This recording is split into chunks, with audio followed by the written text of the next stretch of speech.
Hello மக்களே, welcome to reality கப்பல் walks. இன்னைக்கு வந்து ஒரு சென்சேஷனல் டாபிக் தான் பத்தி பேச போறோம். பிரியங்காக்கு வந்து மனசு ரொம்ப உறுத்திக்கிட்டே இருக்குதான், இதை பத்தி பேசியே ஆகணும் நம்ம சேனல்ல அப்படின்னு கேட்டுட்டே இருந்தா.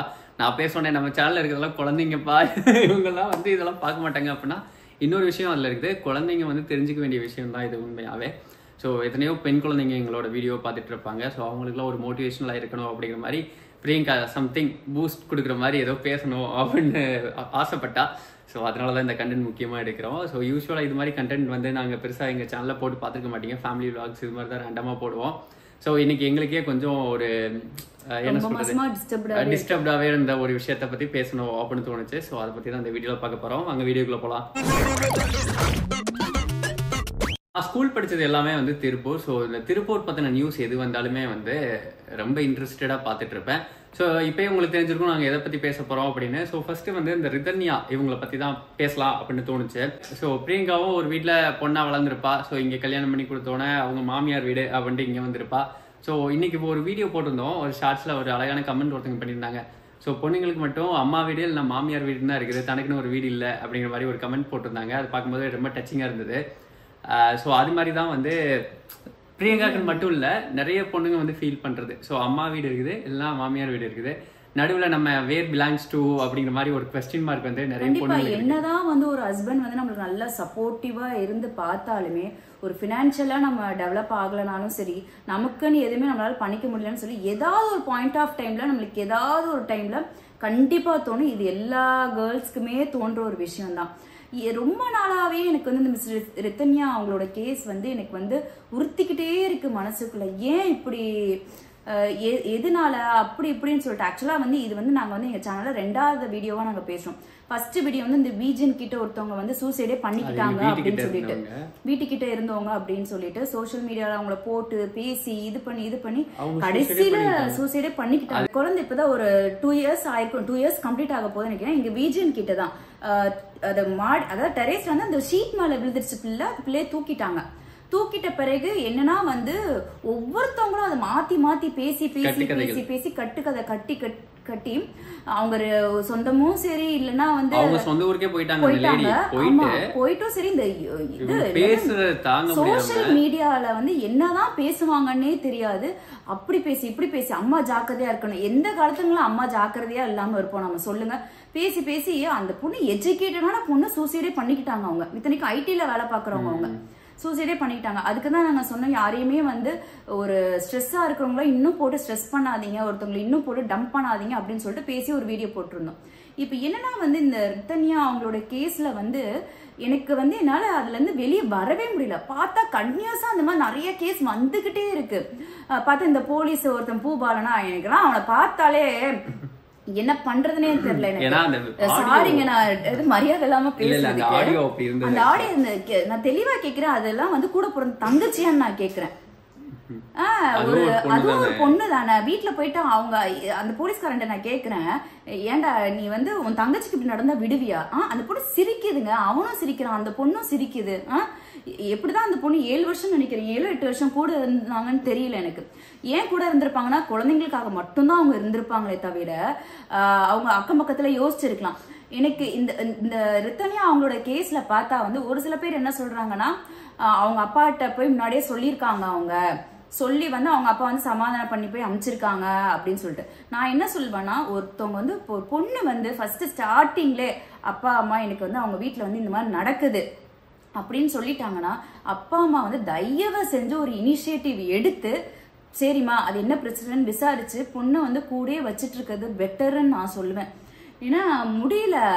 இப்போ அந்த பொண்ணு ஃபர்ஸ்டே வந்து அவங்க அப்பா அம்மாட்ட சொல்லியிருந்தாங்கன்னா, அதாவது ஒரு சில டிவி சேனல் என்ன சொல்றாங்கன்னா, ஃபர்ஸ்டே போயிட்டு அவங்க அம்மா அப்பாட்ட சொல்லிட்டு அவங்க வந்து சமாதானப்படுத்திட்டு கொண்டு போய் வச்சிருக்காங்க.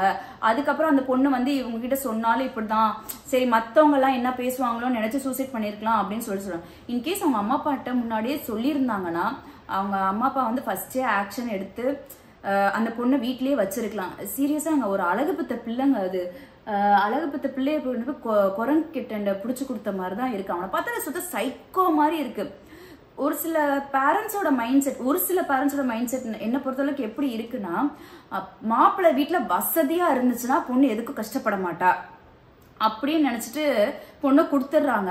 அதுக்கப்புறம் அவங்க படுற கஷ்டம் எதுவுமே தெரிய மாட்டேங்குது போல பேரண்ட்ஸுக்குன்னு எனக்கு தெரியல. நிறைய இன்சிடென்ட். அதே மாதிரி இந்த பொண்ணு வந்து அழகா இருக்குன்னு சொல்லிட்டு அந்த ஹஸ்பண்ட் வந்து மொட்டையெல்லாம் போட வச்சிருக்காங்க. துபாய்லயா மொட்டையெல்லாம் போட வச்சிருக்காங்க. அந்த பொண்ணு சூசைட் பண்ணிக்கிச்சு. இந்த மாதிரி சூசைட்ல கேட்டு கேட்டு கேட்டு கேட்டு எதுலயுமே மனசு கொள்ள மாட்டேங்குது. இன்னைக்கு போட்ட அந்த ஷார்ட்ஸ்ல கூட நிறைய பொண்ணுங்க மெசேஜ் பண்ணிருந்தாங்க. ஒரு பொண்ணு மெசேஜ் பண்ணிருக்காங்க, இப்படி எல்லாம் பாக்கும்போது கல்யாணம் பண்ணிக்கூடாது, ஒரு வேலையை பார்த்துட்டு நம்ம பேரண்ட்ஸை பார்த்துட்டு நம்ம ஜாலியா இருந்துட்டு போயிடலாம். ஒரு சில பேர் என்ன பண்ணிருக்காங்க, எனக்கு 1.5 வயசுல பொன் குழந்தை இருக்கு, கல்யாணம் சப்போஸ் நான் பண்ணி வச்சேன்னா வீட்டோட மாப்பிளைய நானே வச்சு அவனுக்கு பாத்துக்கிறேன் அப்படின்னு சொல்லிட்டு கமெண்ட் பண்ணிருக்காங்க.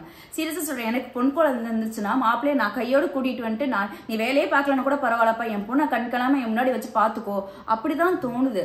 இப்போ என்ன சொல்றதுன்னா, ஒரு பேரண்ட்ஸ் கிட்ட வந்து பொண்ணுங்க சொல்றாங்கன்னா இந்த மாதிரி எனக்கு ஹஸ்பண்ட் வீட்டுல நடக்குது அப்படின்னு சொல்லிட்டு சொல்றாங்கன்னா காது கொடுத்து லைட்டா லிசன் பண்ணிட்டு அந்த ப்ராப்ளம் சால்வ் பண்ற வரைக்கும் பொண்ணுங்களை நம்ம வீட்டுல வச்சிருக்கிறதே பெஸ்ட்ன்னு நான் சொல்றேன். ஆனா ஒரு சில சைடு என்ன யோசிப்பாங்க அப்படின்னு எனக்கு தெரியும். சோ ஒரு சில சைடுல என்ன பேரண்ட்ஸ் யோசிப்பாங்க அப்படின்னா, இப்பதானே பொண்ணை கல்யாணம் பண்ணி கொடுத்தோம், அதுக்குள்ள ஏன் வீட்டுல கூட்டு வந்து வச்சிருக்கான், பொண்ணு சரியில்லை அப்படிங்கிற மாதிரியும்.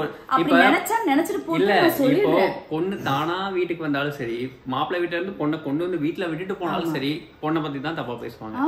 சோ இந்த பொண்ணு சரியில்லாதனாலதான் கொண்டு வந்து விட்டாங்க அப்படின்னு சொல்லுவாங்க. அப்படிலாம் வாழ வெட்டியா வந்துட்டா அப்படின்னு சொல்லுவாங்க. அந்த பையனை வந்து இந்த பொண்ணு போன ராசி வீட்டுக்கு என்ன ஆச்சோ அதனாலதான் வீட்டுல கொண்டு வந்து தள்ளிட்டாங்க, நல்ல ராசி இல்ல அப்படி எல்லாம் பேசி பேசி பேசி பேசிதான் இத்தனைக்கும் அந்த பொண்ணு நல்லா படிச்சிருக்கு, கிராஜுவேட் ஆன பொண்ணு, நல்லா அழகா இருக்கு. அந்த பொண்ணு எவ்வளவு தூரம் அந்த செக்ஷுவல் டார்ச்சர்லாம் அனுபவிச்சிருந்துச்சுன்னா அந்த பொண்ணு சூசைட் லெவலுக்கு போயிருப்பாங்க.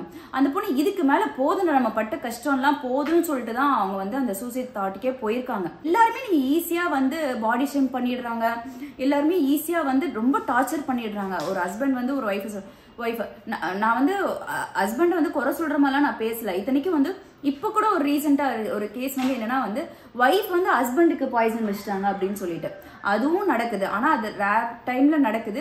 பட் மோஸ்டா வந்து ரேர்லாம் இல்ல, ரெண்டு ஈக்குவலைஸ்டா போச்சு. ரொம்ப ஈக்குவலைஸ்டா போயிட்டு இருக்கு. எங்க போயிட்டு இருக்கு சமூகம், எதை நோக்கி போயிட்டு இருக்கு அப்படிங்கிறது தெரியல உண்மையாவே.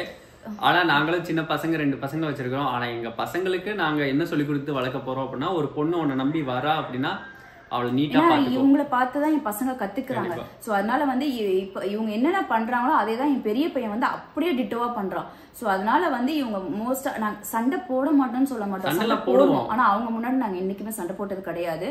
ஏன்னா வந்து அது அவங்கள மென்டலாவே பாதிக்கும். அது ஃபர்ஸ்ட் பாயிண்ட். செகண்ட் பாயிண்ட் வந்து அப்பா அம்மா இப்படிதான் சண்டை போடுறாங்கன்னா நம்மளும் ஒரு கேர்ளை வந்து சண்டை போடலாம் அப்படின்னு சொல்லிட்டு இருக்க ஜெனரேஷன்ல இப்படி போயிட்டு இருக்குது. அட்லீஸ்ட் வரப்போற ஜெனரேஷனை லைட்டா மாத்த ட்ரை பண்ணிக்கலாம். ஏன்னா இப்போ இருக்க ஜெனரேஷன்ல யாரு நம்மள மாதிரி பீப்புள் தான் எல்லாருமே பேரண்ட்ஸா இருப்பாங்க. ஸோ அவங்களோட குழந்தைங்களை கைட் பண்ணும் பொழுது நெக்ஸ்ட் அட்லீஸ்ட் வர ஃபியூச்சர் ஜெனரேஷன்ல இது மாதிரி பிரச்சனைகள் இல்லாம இருக்கலாம். கேர்ள்ஸ் ரேப் பண்ணிட்டாங்க, ஒரு 3 இயர் பொண்ணை ரேப் பண்ணிருக்காங்க. குழந்தைங்க அதுக்கெல்லாம் இந்த குழந்தைக்கெல்லாம் என்னங்க தெரியும்?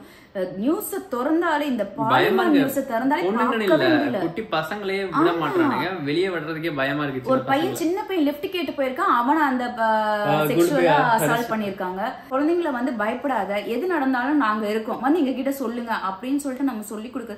குழந்தைங்களுக்கு வந்து சொல்லவும் தெரியாது. குழந்தைங்களுக்கு நிறைய பேர் மிரட்டி எதோ பண்றாங்க. இது மாதிரி நிறைய நடந்துட்டு இருக்குது. இப்ப இந்த தர்மஸ்தலாம் எவ்வளவோ வருஷமா பொண்ணுங்களை போயிட்டு இருக்காங்க. அது இப்பதான் வெளியே வருது. இன்னும் யார் அந்த கல்பிரிட்னே தெரியவே இல்லை. சோ எங்க போயிட்டு இருக்கு அப்படின்னு சுத்தமா புரியல. கொஞ்சம் ரொம்ப ஸ்ட்ரெஸ்டா இருந்தது. ஸோ இந்த இன்ஃபர்மேஷன்லாம் ஜஸ்ட் ஷேர் பண்ணிக்கலாம் அப்படின்னு நினைச்சோம். சோஷியல் மீடியால கமெண்ட் பண்ணும்போது அடுத்தவங்களோட மனநிலைமை எப்படி இருக்கும் அப்படின்னு புரிஞ்சுக்கிட்டு நீங்களும் அந்த சூழ்நிலையில put on yourself on the shoes, on their ஷூஸ்ன்னு சொல்லுவாங்கல்ல. ஸோ அது மாதிரி நீங்க அவங்களோட சூழ்நிலையில் நின்று பாருங்க. அவங்கள இது மாதிரி ஒருத்தங்க கமெண்ட் பண்ணாங்க அப்படின்னா உங்களுக்கு எவ்வளவு வலிக்கும் அப்படின்னு நீங்க யோசிச்சு பார்த்துட்டு அடுத்தவங்களை கமெண்ட் பண்ணுங்க. ஸோ உங்களுக்கு ஃபேமிலி மெம்பர்ஸ் இருக்கு, கர்மா பூமரங் அப்படிங்கிற மாதிரி உங்களுக்கும் வரும். அது திருப்பி யார் மூலமா, எங்க மூலமா இல்லைன்னா வேறவங்க மூலமா வரும். ஓகே, அவ்வளவுதான். ஸோ இந்த ரித்தன்யா கேஸா இருக்கட்டும், பூபலன் அவரோட கேஸா இருக்கட்டும், ஒரு பொண்ணை வந்து கல்யாணம் பண்ணி கொடுக்கறதுக்கு முன்னாடி உங்கள்ட்ட குழந்தை இருக்குது, பெண் குழந்தை இருக்கு, கல்யாணம் பண்ணி கொடுக்குறீங்க அப்படின்னா காசு பணம் இருக்கா அப்படிங்கறத மட்டும் பார்க்காம அவங்களோட கேரக்டர்ஸ் என்ன, அவங்க ஃபேமிலி கேரக்டர்ஸ் என்ன அப்படிங்கறது கொஞ்சம் பார்த்து கொடுக்கறது ரொம்ப நல்லது. என்னன்னா ஒரு பூவுங்க, அந்த பூவை ஹேண்டில் பண்ண தெரியாம இப்ப சீரியஸா அவங்க ஃபேமிலி வந்து அந்த பொண்ணை இழந்துருச்சுங்க. இவங்க என்னங்க உள்ள போயிட்டு காசு இருக்கு, பணம் இருக்கு, வெளியே வந்துட்டு போயிட்டே இருப்பாங்க. எல்லாருமே அப்படிதாங்க. இந்த அஜித் குமார் வழக்கெல்லாம் என்ன ஆச்சுன்னே தெரியல, யாரு உள்ள போனாங்க, யாருக்கு என்ன ஆச்சு அதெல்லாம் தெரியல. அந்த பையன்லாம் பாவம். எந்த கேஸ்னாலுமே ஒரு 1 month பேச தோணும், அதுக்கப்புறம் அப்படியே மூடி மறைச்சிட்டு போயிட்டே இருப்பாங்க. ஸோ நம்மளோட லைஃப்பை நம்ம காப்பாற்றிக்கணும். அது மாதிரி ஒரு பெண் குழந்தை இருக்காங்க, அவங்களுக்கு ஏதாவது பிரச்சனை அப்படின்னு வந்து சொல்கிறாங்க அப்படின்னா நம்ம வந்து அஸ் அ பேரண்ட்டாக வந்து நம்ம வந்து ஸ்ட்ராங்காக போல்டாக அவங்களுக்கு சப்போர்ட்டிவாக இருக்கணும். அந்த எண்ணம் வந்து அந்த குழந்தைக்கு இருக்கணும். எப்பனாலும் நம்ம பேரண்ட்ஸ் வந்து சப்போர்ட்டிவாக இருப்பாங்க அப்படிங்கிற எண்ணத்தை நம்ம குழந்தைங்களுக்கு விதைக்கணும். என் பையன்கிட்ட நான் என்ன சொல்றேன்னா, வந்து என்ன நடந்தாலும் அப்பா அம்மா இருக்கோம் தம்பி, எங்ககிட்ட வந்து சொல்லு, எதையுமே மறைக்காத. எல்லாருமே ஸோ ஆஸ் அ பேரண்டா அவங்களுக்கு செல்ஃப் ரெஸ்பான்சிபிலிட்டிஸ் இருக்குது. அவங்களோட குழந்தைங்களை எப்படி வளர்க்கணும் அப்படிங்கிறது அவங்களுக்கு நல்லாவே தெரியும். ஸோ நாங்கள் வந்து அவங்களுக்கு ப்ரீச் பண்ணணும் அப்படிங்கிறதுலாம் எதுவுமே கிடையாது. ஸோ எங்கள் குழந்தைங்கள நாங்கள் நல்லா வளர்ப்போம் அப்படிங்கிற ஒரு நம்பிக்கை இருக்குது. ஸோ அதே மாதிரி எல்லாருமே அவங்கவுங்க குழந்தைங்களை அவங்கவுங்க ப்ரீஷியஸாக நல்லா வளர்த்துட்டாங்க அப்படின்னா சொசைட்டி கொஞ்சம் அட்லீஸ்ட் வர ஜென்ரேஷனில் கொஞ்சம் நல்லா ஸ்மூத்தாக போயிட்டு இருக்கோம் அப்படின்னு நம்புகிறோம். ஸோ நெக்ஸ்ட் vlogல பார்க்கலாம். பாய்.